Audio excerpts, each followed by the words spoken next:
Hello students.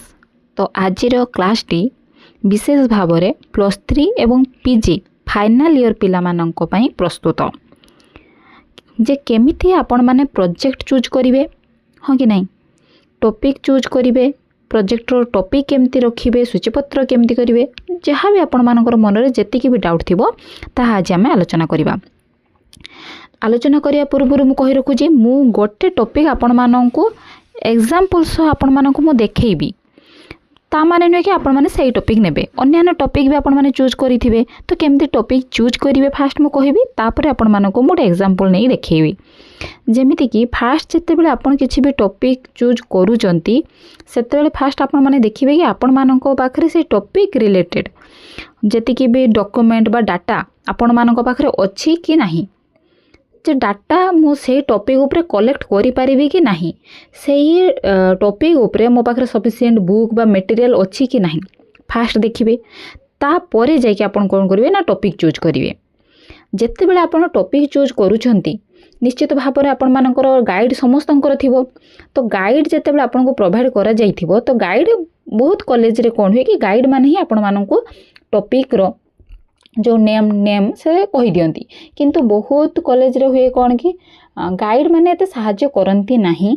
एहा म complain मोर पाखु बहुत आछी, तेणु बहुत गाइड नामकरण करंती नाही जे निजे करो निजे चूज करो हाँ कि नहीं, एवं तांको आनी फाइनली देखैबो खाली। किंतु एज ए गाइड तांकर दायित्व होची से माने पिला माननको टॉपिक देबे एवं टॉपिक रिलेटेड केमती सूचीपत्र करिवे, कोन भलिया कलेक्ट करिवे, कोन भलिया लेखिबे, एहा कहिबा तांकर काम। किंतु आजिकाली स्कूल कॉलेज कथा तो छाड़तु, तेणु से सब कथा छाड़तु, आमे फास्ट देखिबा कि टॉपिक केमिति नेबे। मो फास्ट कहले टॉपिक केमिति चूज करिवे, तापर रहिला टॉपिक रो एग्जांपल गोटे मु दउची। जेमति देखंतु एठी मु गोटे पिलार आपण मानकु प्रोजेक्ट देखौची, अरूपानंद पाणिग्राहीको पृथ्वीटी छोट बोले एक अध्ययन, एटा होची हमर टॉपिक। तो ये टॉपिकटा होची आपण मानकर देखि परथु लेखा जे चतुर्थ पर्याय परीक्षा निमंते उपस्थापित गवेषणा निबंध शिक्षा वर्ष 2019-21। एहा होची आपण मानकर पीजी फाइनल ईयर पिलांकर गोटे प्रोजेक्टटा मु आपण मानकु देखौची फकीर मोहन कॉलेज रे देखि पारुथिबे। तो एई भलिया रहिबो आपण मानकर फ्रंट पेज मार्गदर्शक, तापर रहिले तमरो जी भी गाइड थिबे लेखिलो तांकर सबु क्वालिफिकेशन तळे लेखिलो, तापरे गवेषिका तमरो नाम, रजिस्ट्रेशन नंबर एवं फकीर मोहन स्वयं शासित महाविद्यालय। बहुत जगह लोगो यूज करिया पई कहंती एवं बहुत जण जगह कहंती लोगो यूज करिबा नै प्लेन रखिबो। तो सेही अनुसार आपण मानको कॉलेज जो कॉलेज जेमती आपण मानको कहिथिबो आपण सेही भलिया करिवे। तापर रहिला कोन स्वीकारोक्ति। स्वीकारोक्ति रे कोन लेखिबे, मु आपण मानकर जहाँ भी नेम थी लिखे स्नातकोत्तर शेष सेमिस्टर छात्री आपण मानकर रजिस्ट्रेशन नंबर लिखिले द्वारा घोषणा करुछि कि स्नातकोत्तर ओडिया पाठ्यक्रम 20 पत्र निमित्त प्रस्तुत जहाँ भी आपण मानकर टॉपिक थिबो, एटा जोटा मु जे पिलार पाइछि जो टॉपिक नुहे कि तो सेटा रखिबेनी, आपण मानकर टॉपिक जहाँ भी थिबो नाम एठी मेंशन करले। धर जाओ अरूपानंद पाणिग्राहीको पृथ्वीटी छोट बोले एक अध्ययन, आपण धर नैचंती कान्हूचरण महांतीको शास्त्री उपन्यासर एक तात्विक मूल्यांकन लिखिले। शीर्षक गवेषणा संदर्भटी मोर तत्वावधारक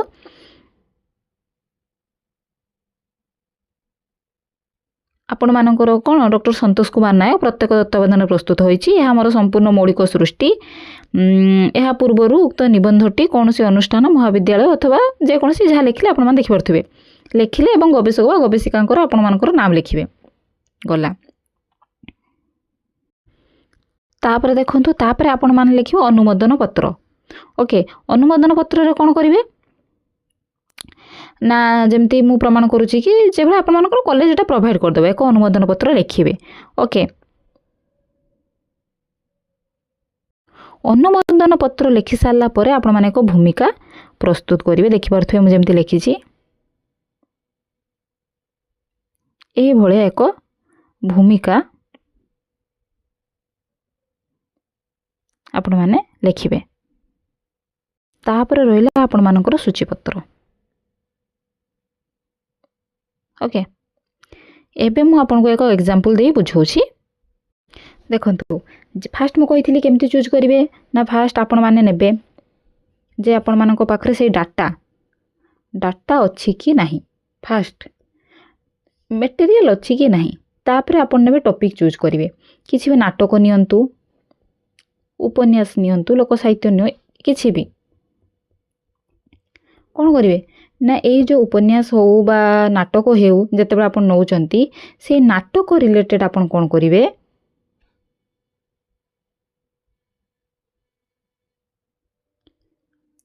ଧରାଯାଉ ଆପଣ ନେଲେ ଏକ୍ଜାମ୍ପଲ୍ ନେବା ଶାସ୍ତି ଉପନ୍ୟାସ, ଯେ କାହ୍ନୁଚରଣ ମହାନ୍ତିଙ୍କ ଶାସ୍ତି ଉପନ୍ୟାସର ଏକ ତାତ୍ତ୍ୱିକ ମୂଲ୍ୟାୟନ ବା କ'ଣ କରିପାରିବେ ନା କାହ୍ନୁଚରଣ ମହାନ୍ତିଙ୍କ ଶାସ୍ତି ଉପନ୍ୟାସର ଏକ ଅଧ୍ୟୟନ ବା ଶାସ୍ତି ଉପନ୍ୟାସର ନାମକରଣ, ଏଇସବୁ ଆପଣମାନେ ଟପିକ୍ ଚୁଜ୍ କଲେ। ଯେତେବେଳେ ସୂଚୀପତ୍ର ଲେଖିବେ କ'ଣ କରିବେ, ମୁଁ ଯାହା କହିଗଲି ଯେମିତି ଭୂମିକା ଆପଣମାନଙ୍କର ଅନୁମୋଦନ ପତ୍ର ସେସବୁ ଗଲା, ଆପଣମାନେ ଦେଖିନେବେ। ଯେତେବେଳେ ସୂଚୀପତ୍ର ବନେଇବେ, ସୂଚୀପତ୍ର ଫାଷ୍ଟ ନିହାତି ଇଣ୍ଟ୍ରୋଡକ୍ସନ୍ ଦେବେ। ଇଣ୍ଟ୍ରୋଡକ୍ସନ୍ ଯଦି ଉପନ୍ୟାସ ନେଇଛନ୍ତି ଉପନ୍ୟାସର ଦେବେ, ନାଟକ ନେଇଛନ୍ତି ନାଟକର ଦେବେ, ଲୋକସାହିତ୍ୟ ନେଇଛନ୍ତି ଲୋକସାହିତ୍ୟର ଦେବେ, ଏନିଥିଙ୍ଗ ଯେଉଁ ଟପିକ୍ ବି ଆପଣ ନେଇଛନ୍ତି ଯାହା ଉପରେ ବି ନେଇଛନ୍ତି ତାପରେ ଦେବେ। ଧର ଓଡ଼ିଆ ସାହିତ୍ୟର କବିତା ନେଇଛନ୍ତି କବିତାର ଧରା ଧାରା, ଉପନ୍ୟାସ ନେଇଛନ୍ତି ଉପନ୍ୟାସର ଧରା ଧାରା ବା ସଂଜ୍ଞା ସ୍ୱରୂପ ଲେଖିଲେ। ସେକେଣ୍ଡରେ କ'ଣ କରିବେ ନା କାହ୍ନୁଚରଣ ମହାନ୍ତିଙ୍କର ତାଙ୍କର ଜୀବନାୟନ ବା ସଂକ୍ଷିପ୍ତ ଜୀବନୀ ପ୍ରଦାନ କଲେ। ଥାର୍ଡ଼ରେ କ'ଣ କରିବେ ନା ଯାହା ଯେଉଁଟା ବି ଆପଣମାନଙ୍କର ଟପିକ୍ ନେଇଛନ୍ତି, ଧର ଶାସ୍ତି ନେଇଛନ୍ତି ଶାସ୍ତି ଉପନ୍ୟାସର ତାତ୍ତ୍ୱିକ ମୂଲ୍ୟାଙ୍କନ ସେଟା ଲେଖିବେ, ନଚେତ୍ ଆପଣମାନେ ଯଦି ନେଇଛନ୍ତି ଏକ ଅଧ୍ୟୟନ ତାହା ଲେଖିପାରିବେ। ଏଇସବୁ ଆପଣମାନେ ଲେଖିଲେ। ଚତୁର୍ଥରେ କ'ଣ କରିବେ, ଭାଷା ଓ ରଚନା ଶୈଳୀ ଲେଖିଲେ, କେମିତି ଲେଖିଛନ୍ତି, କେଉଁ ଧର ଗ୍ରାମୀଣ ଭାଷା କେମିତି ପ୍ରୟୋଗ କରିଛନ୍ତି, ରଚନା ଶୈଳୀ କେମିତି, ଧରାଯାଉ ବେଶୀ ମିଥ୍ ଫିଥ୍ ପ୍ରୟୋଗ କରିଛନ୍ତି କି ନାହିଁ, ଚିତ୍ରକଳ୍ପ ଅଛି କି ନାହିଁ, XYZ ଯାହା ବି ତା ଉପରେ ଲେଖିଲେ। ତାପରେ ଲେଖିଲେ ଉପସଂହାର। ଉପସଂହାର ପୂର୍ବରୁ ଯଦି ଆପଣମାନଙ୍କର କୌଣସି କବି ଜୀବିତ ଅଛନ୍ତି ତାହେଲେ ତାଙ୍କର ପ୍ରଶ୍ନାବଳୀ ଲେଖିପାରିବେ, ଯେ ଆପଣମାନଙ୍କୁ ଆପଣ ଯେତେବେଳେ ଲେଖୁଛନ୍ତି ଧରାଯାଉ ଅନ୍ୟ କବିମାନଙ୍କ ଭିତରୁ ଆପଣ କେମିତି ସ୍ୱାତନ୍ତ୍ର୍ୟ ବା ଆପଣମାନଙ୍କୁ ଲେଖିବା ପାଇଁ କାହିଁକି ଇଚ୍ଛା ହେଲା, କେଉଁ କ୍ଲାସ୍ରୁ ଲେଖିଛନ୍ତି ବା କେବେଠୁ ଲେଖୁଛନ୍ତି, ଏଇସବୁ ଯେତିକି ବି କ୍ୱେଶ୍ଚନ୍ ଆନ୍ସର୍ ଆପଣମାନେ ପଚାରିପାରିବେ। ତାପରେ ରଖିଲେ ଉପସଂହାର। ଉପସଂହାର ପରେ ରଖିବେ କ'ଣ ନା ସହାୟକ ଗ୍ରନ୍ଥସୂଚୀ। ତାହେଲେ ଫାଷ୍ଟ ପରିଚ୍ଛେଦର କ'ଣ ଲେଖିଲେ, ଯେ ପ୍ରଥମ ଲେଖିଲେ ଉପନ୍ୟାସର, ଧର ଉପନ୍ୟାସର ଧରା ଓ ଧାରା, ହଁ କି ନାହିଁ। ନାଟକ ଲେଖିଥିବେ ଯଦି ଏଠି ନାଟକ ଲେଖିଲେ, ଗଳ୍ପ ନେଇଛନ୍ତି ଗଳ୍ପ ଲେଖିବେ, ବା ଧରା ଧାରା ଯାହାର କ'ଣ ଲେଖିପାରିବେ, ସଂଜ୍ଞା ସ୍ୱରୂପ।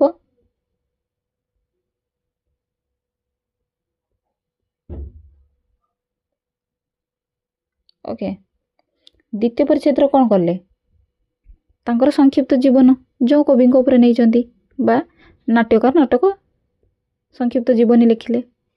ଥାର୍ଡ଼ରେ କ'ଣ ଲେଖିଲେ, ଟପିକ୍ ଯାହା ବି ନେଇଛନ୍ତି, ଟପିକ୍ ରିଲେଟେଡ୍ ଯାହା ବି ନାମ ସେଇଟା ନେମ୍ ମେନ୍ସନ୍ କଲେ। 4 ତାଙ୍କର ଭାଷା ଓ ରଚନା ଶୈଳୀ। ଓକେ, 4 ଗଲା। 5ରେ କ'ଣ ଲେଖିବେ ନା ପ୍ରଶ୍ନାବଳୀ ଯଦି ଅଛି ପ୍ରଶ୍ନାବଳୀ ଲେଖିଲେ, ନହେଲେ ଉପସଂହାର। ଓକେ, এইଭଳିଆ ରଖିବେ ଆପଣମାନଙ୍କର ଗୋଟେ ଟପିକ୍। ଆଉ ଯେତେବେଳେ ବି ଲେଖୁଛନ୍ତି କୌଣସି ବି ଟପିକ୍ ଚେଷ୍ଟା କରନ୍ତୁ ନିଜ ମନରୁ ଲେଖିବେ। ଯେତେ ବି ବହି ଫଲୋ କରନ୍ତୁ ନା କାହିଁକି, ଯେତେବେଳେ ଆପଣ ଗୋଟେ ଟପିକ୍କୁ ପଛେ ଆପଣ ସିମ୍ପଲ୍ ୱାର୍ଡ଼ ଦିଅନ୍ତୁ, ଯଦି ବୁଝେଇକି ଲେଖିଥିବେ ସେଇଟା ହିଁ ଦେଖିବେ ଆପଣ ଅଧିକା ମାର୍କ ଆସିବ। ତ ବାସ୍ ଆଜି ପାଇଁ ଏତିକି। ଯଦି ଆପଣମାନଙ୍କର ଏନି ଡାଉଟ୍ କିଛି ଟପିକ୍ ରିଲେଟେଡ୍ ଆପଣ ଟପିକ୍ ନେଇଛନ୍ତି ଆପଣ ଜାଣିପାରୁନାହାନ୍ତି କେମିତି ନାମକରଣ କରିବେ, ତାହେଲେ ମୋତେ କମେଣ୍ଟ ସେକ୍ସନ୍ରେ ଜଣାନ୍ତୁ। ମୁଁ ଆପଣମାନଙ୍କୁ